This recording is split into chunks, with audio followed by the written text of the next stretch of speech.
वक्रतुंड महाकाय सूर्यकोटि समप्रभ निर्विघ्नं कुरु मे देव सर्वकार्येषु सर्वदा।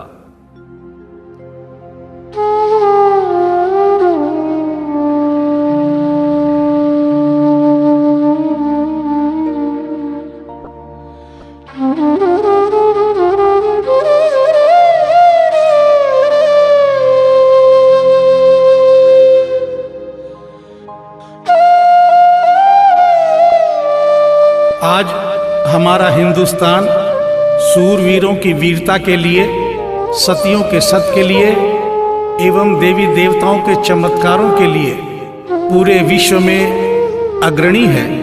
ऐसा ही एक करिश्मा दिल्ली की रहने वाली एक महिला के साथ हुआ। इस करिश्मे का एक एक शब्द सत्य है एवं शिक्षा प्रद है।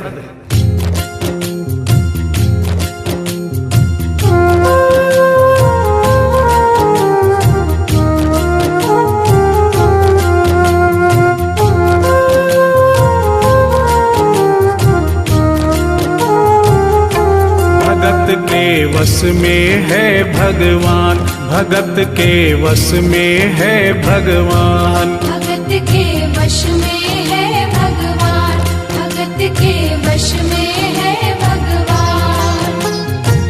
भक्त बिना ये कुछ भी नहीं है, भक्त बिना ये कुछ भी नहीं है, भक्त इसकी जान। भगत के वश में है भगवान, भगत के वश में है भगवान, भगत के वश में है भगवान, भगत के वश में है भगवान।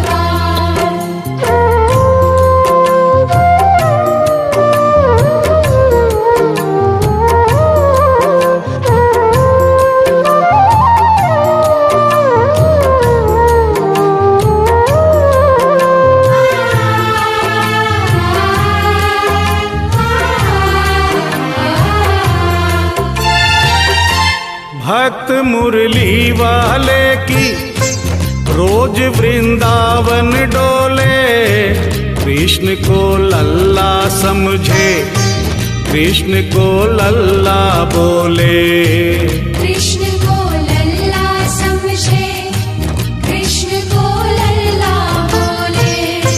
श्याम के प्यार में पागल हुई वो शाम दीवानी, अगर भजनों में लागे छोड़ दे दाना पानी, अगर भजनों में लागे छोड़ दे दाना पानी।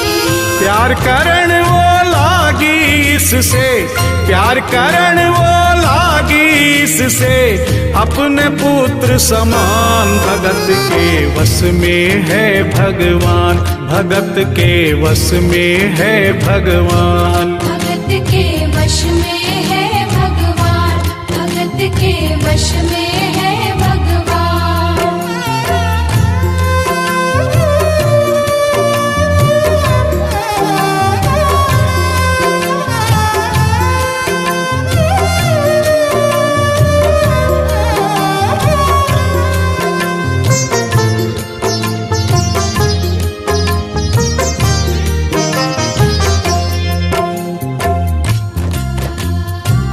दिल्ली की रहने वाली थी, दिल्ली में ही शादी हुई, ससुराल आ गई किंतु वृंदावन जाना नहीं छोड़ा। बच्चे हो गए, बच्चे बड़े होने के बाद बच्चों की भी शादी हो गई, परंतु वृंदावन जाना नहीं छोड़ा। लेकिन जब बुढ़ापा आ गया, चलने फिरने में असमर्थ हो गई, तो आखिरी बार वृंदावन गई और वहां से अपने लला की मूर्ति ले आई। वो अपने कृष्ण लला को कलेजे लगा कर रखे, हमेशा सजा कर रखे, कलाड लड़ा कर रखे, हमेशा सजा कर रखे, कलाड लड़ा कर रखे। वो दिन में भाग के देखे, रात में जाग के देखे, कभी अपने कमरे से शाम को झांक के देखे, कभी अपने कमरे से शाम को झांक के देखे। अपनी जान से ज्यादा रखती, अपनी जान से ज्यादा रखती अपने लला का ध्यान। भगत के वश में है भगवान, भगत के वश में है भगवान। भगत के वश में है भगवान, भगत के वश में है भगवान।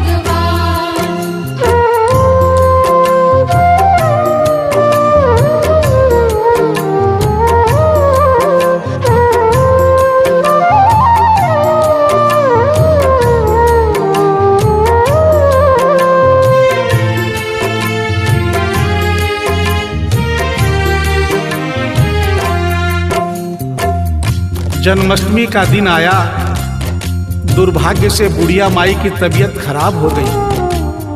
अपने बेटे बहू से बोली, बेटा मेरे लला को दूध से स्नान करा दो, माखन मिश्री का भोग लगा दो एवं चंदन घिसकर चंदन का लेप लगा दो। और आज इसका जन्मदिन है, इसके कपड़े भी बदल दो। एक साथ इतना सारा काम बेटे बहू को झंझट से लगने लगे, किंतु माँ की तबीयत खराब देख के बेमन से काम में लग गए। कपड़े बदलने के लिए जो ही मूर्ति को उठाया, अचानक मूर्ति हाथ से गिर गई। बगल के कमरे में माँ बैठी थी, उसके कलेजे को धक्का सा लगा। माँ का दिल जान गया कोई अनहोनी हुई है। पूछने पर बेटे बहू ने बताया, माँ कोई खास बात नहीं है, कपड़े बदलते समय मूर्ति हाथ से छूट गई थी, उठाकर वापस रख दी है, चिंता नहीं करना। इतना सुनकर माँ का कलेजा फट गया, सन्न रह गई। बोली, बेटा तू कहता है कोई खास बात नहीं है, मेरा छोटा सा लल्ला इतनी ऊपर से गिरा, पता नहीं कहाँ कहाँ चोट आई होगी, पता नहीं मेरा लल्ला सही सलामत है या नहीं। अपने बेटे बहू से बोली, वो लल्ला लल्ला पुकारे, हाय क्या जुल्म हुआ रे, बुढ़ापा बिगड़ गया जी, लाल मेरा कैसे गिरा रे। बुढ़ापा बिगड़ गया जी, लाल मेरा कैसे गिरा रे। जाओ डॉक्टर को लाओ, लाल का हाल दिखाओ, अगर इसको कुछ हो गया मुझे भी मार गिराओ। अगर इसको कुछ हो गया मुझे भी मार गिराओ। रोते रोते पागल हो गई, रोते रोते पागल हो गई, घर वाले परेशान। भगत के वश में है भगवान, भगत के वश में है भगवान। भगत के वश में है भगवान, भगत के वश में है भगवान।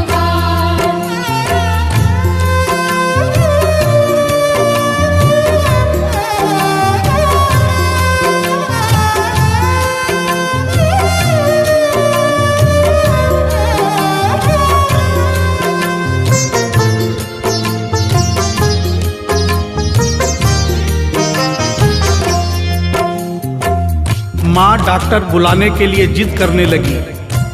बेटे बहू ने लाख समझाया पर माँ नहीं मानी। बेटा जोर से बोला, माँ तू पागल हो गई है, एक मूर्ति के लिए डॉक्टर बुला रही है। पड़ोसी देखेंगे डॉक्टर को और ये सारा किस्सा सुनेंगे तो हंसेंगे और कहेंगे माँ तो पागल है ही, बेटे बहू भी पागल है। माँ के कहने में आकर मूर्ति के लिए डॉक्टर बुलाया है। बुढ़िया माई का रोना धोना सुनकर पड़ोसी इकट्ठे हो गए। घर में बहसबाजी हो रही थी। जब पड़ोसियों ने पूछा तो बेटे ने बताया, क्या बताऊं भाई साहब, मेरी माँ जरा सी पागल हो गई है। वृंदावन गई थी, वहां से एक लड्डू गोपाल की मूर्ति ले आई। कहती है ये मेरा सबसे छोटा लल्ला है। आज सुबह जब मैंने कपड़े बदलने के लिए मूर्ति को उठाया तो अचानक मूर्ति छूट गई। अब माँ कहती है डॉक्टर को लेके आ। आप ही बताइए भाई साहब, समाज में हंसी होगी और इस मूर्ति के लिए डॉक्टर को लेने गया तो डॉक्टर भी हंसेगा। पड़ोसियों में एक बूढ़ा पड़ोसी बड़ा समझदार था। उसने बेटे को समझाया, देख बेटा, बुढ़ापे में और बचपन में कोई फर्क नहीं होता। तुम्हारी माँ के दिमाग में अगर वहम हो गया है तो वहम निकालना बहुत जरूरी है। दिन भर के झगड़े से अच्छा है तू इसकी बात मान ले। यहीं बगल में डॉक्टर रहता है, तू सारी बात डॉक्टर को समझा और फीस वहीं पर दे दे। तेरी माँ तेरी बात नहीं मानेगी, परंतु डॉक्टर आकर समझाएगा तो उसकी बात मान जाएगी। घर का झगड़ा भी खत्म हो, तेरी माँ का बहन भी खत्म। बेटे को बात समझ में आ गई। डॉक्टर के पास गया, फीस पहले ही दे दी और वो सारी बात डॉक्टर को बताई जो पड़ोसियों को बताई थी। डॉक्टर को बात समझ में आ गई, फीस पहले ही मिल गई थी। डॉक्टर तुरंत तैयार हो गया। डॉक्टर घर पर आया और उस मूर्ति को दूर से ही देखकर बोला, छुआ भी नहीं। बना पीतल से मैया ये तेरा शाम सलोना, बड़ा बेजान है ये जैसे मिट्टी का खिलौना।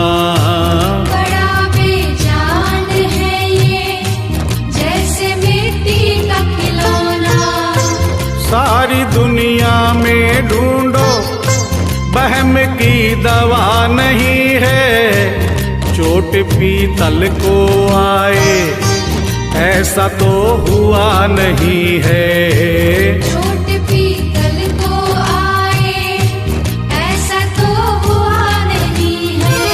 केवल तेरी ममता है ये, केवल तेरी ममता है ये, मूर्ति है बेजान। भगत के वश में है भगवान, भगत के वश में है भगवान। भगत के वश में है भगवान, भगत के वश में है भगवान।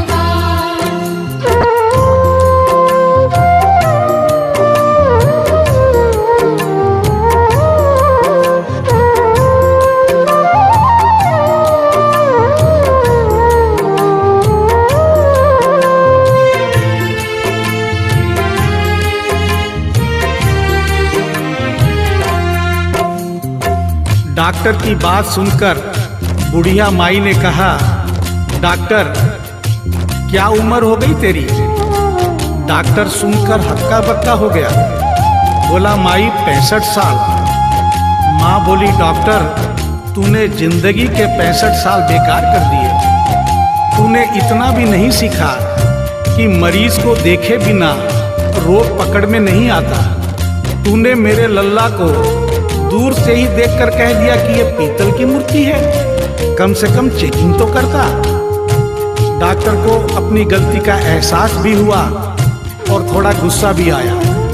उसने कहा ले माई तेरा बहम निकाल देता हूँ। उसने मूर्ति के माथे पर हाथ रखा और कहा बोल माई क्या है? कुछ नहीं है। उसने मूर्ति के सीने पर हाथ रखा, कहा बोल माई क्या है? कुछ नहीं है। उसने मूर्ति की नब्ज पकड़ी और बोला बोल माई क्या है? कुछ नहीं है। तब बुढ़िया माई बोली प्यार से, देख डॉक्टर मेरा लल्ला अभी बहुत छोटा है और तू बूढ़ा हो गया है।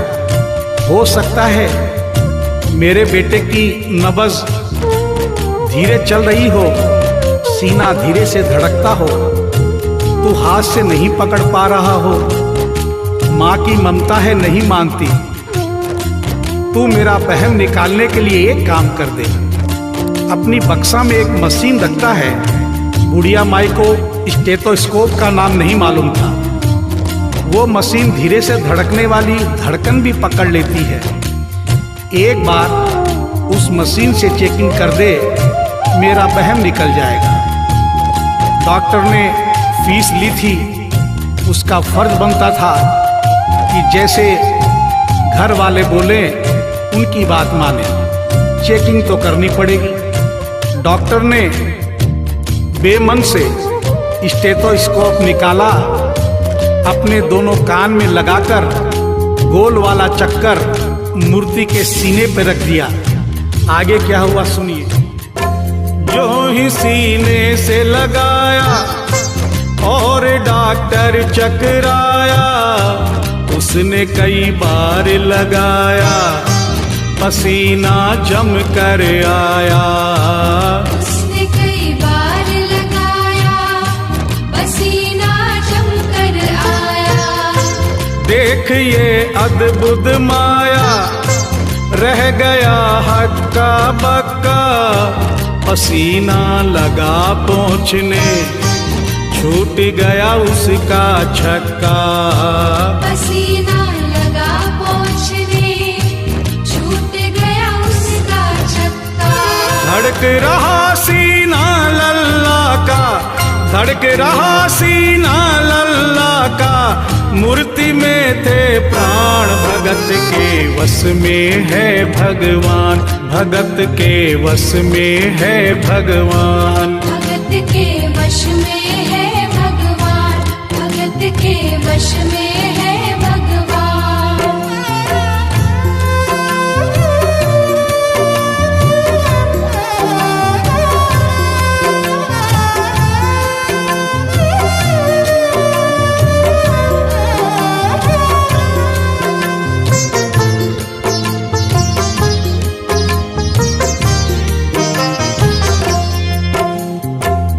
मूर्ति का सीना धड़क रहा था। डॉक्टर के होश उड़ गए, हाथ कांप रहे थे। मन में सोच रहा था, अभी तक तो बुढ़िया माई को बहम था, कहीं मुझे तो बहम नहीं। उसने सैकड़ों बार चेकिंग की, धड़कन चल रही थी। डॉक्टर ने स्टेथोस्कोप अपने कान से निकाला और पसीने से लथपथ जमीन पर बैठ गया। बुढ़िया माई ने पूछा, डॉक्टर कुछ समझ में आया? मेरे लल्ला को क्या हुआ? अब तो ठीक है। डॉक्टर ने बड़ी हिम्मत बटोर कर कहा, मैया मैं डॉक्टर हूँ, नब्ज देखकर सारी बीमारी पकड़ लेता हूँ। मैया मुझे सारा माजरा समझ में आ गया है। जो कन्हैया के दिल की धड़कन सुन ले, उसकी आत्मा में तो ज्ञान हो ही जाता है। डॉक्टर को भी ज्ञान हो गया था। माँ तू ये मत सोचना कि मूर्ति तेरे बेटे बहू के हाथ से गिर गई। बेटे बहू को दोष मत देना, उन्हें नहीं डांटना। माँ तेरा लल्ला कैसे गिरा ये डॉक्टर जान गया है। मेरी बक्सा में ऐसी कोई दवाई नहीं जो तेरे लल्ला के लिए बनी हो। डॉक्टर को आत्मा में ज्ञान होने से उसने बड़ी भक्तिपूर्ण और भावनापूर्ण बात माँ को बताई कि माँ इसकी एक ही दवाई है जो किसी डॉक्टर के पास नहीं, माँ वो सिर्फ तेरे पास है। माँ से मिलने की खातिर ये लल्ला मचल गया था, तुम्हारी गोद में आने जरा सा उछल गया था। तुम्हारी गोद में आने जरा सा उछल गया था। तू इसको गोद में ले ले, लाल मुस्काने लगेगा, गोद में खुद भी नाचे तुम्हें भी